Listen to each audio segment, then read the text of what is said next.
Okay, so I am here with Bo, and when I was driving home this afternoon, Bo was telling me about all the different parts of me. So I'm going to ask him to try to explain some of these parts that were identified, and we'll just see how this goes. I think we started talking about the protector, but there's actually more than one. So, Bo, I'm going to let you talk from this point forward, and you just try to describe to me what some of these different parts are and what they've been up to for the last 30 some odd years. All right. Well, okay, first off, you know that there's the main protector, the one that keeps you from doing things that are eventually going to hurt. It's kind of hard to come up with names just off the top of my head. So why don't we just call him? Let's call him Chuck. Chuck knows you really well, and he's seen you go through a lot of ups and downs. He knows that you have trouble being consistent, and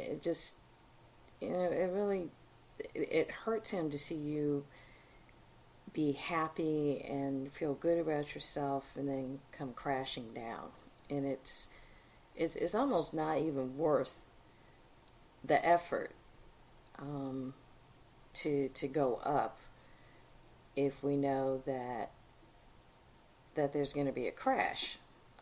So one of the things that Chuck does is he keeps that from happening. For example, when you start to lose weight, he'll short circuit that. He doesn't want you to start changing how you eat or start exercising, because at some point you're just going to gain the weight back and then some. Then you're going to feel bad about yourself, and we've just been through that so many times. And it's the same thing with jobs. You've been in positions where you've taken a risk, and you've taken jobs that you thought were exactly what you were supposed to be doing, and then you get there and it was hell. It was hell on earth. And I think Chuck would just rather not go through all of that pain, even if it means staying stuck. May not make sense to you, but that's just, that's Chuck. So, let's see, who else do we have in here?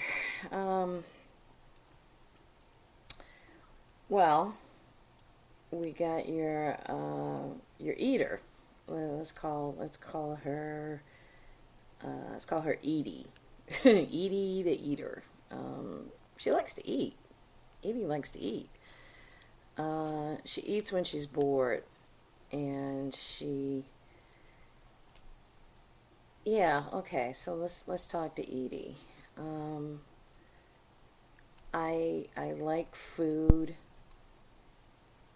I like certain kinds of food. Sweets. I like sweets. I like chocolate. I like bread. I like cakes, cookies. I like salt. I love salt. Seems like everything I like is just fattening and fast food and just not good for me. And I don't cook, and so I tend to grab stuff that's handy, even if it's not necessarily good. And yeah, I know that my eating is a problem and it's causing me all sorts of problems. But there are just times when I just really like the taste of food. It gives me something to do. It feels good. There's certain foods that just really, really feel good, like a steak, like a nice, juicy, tender ribeye that has just the right amount of fat on it, so that it's just, it's delicious. And so, yeah, I'm eaty. I like to eat.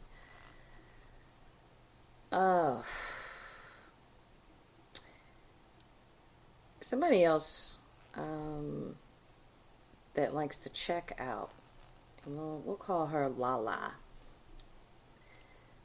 Lala, I'm Lala because I love to just go to La La Land. I love to go to La La Land. And it's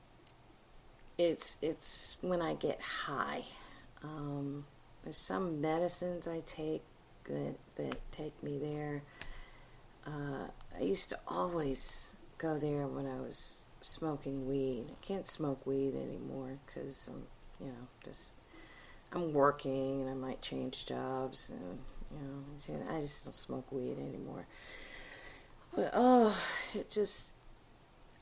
when I was smoking weed, I used to call it my daily vacation from myself, because I couldn't stand being Cynthia. This was back in my mid-20s.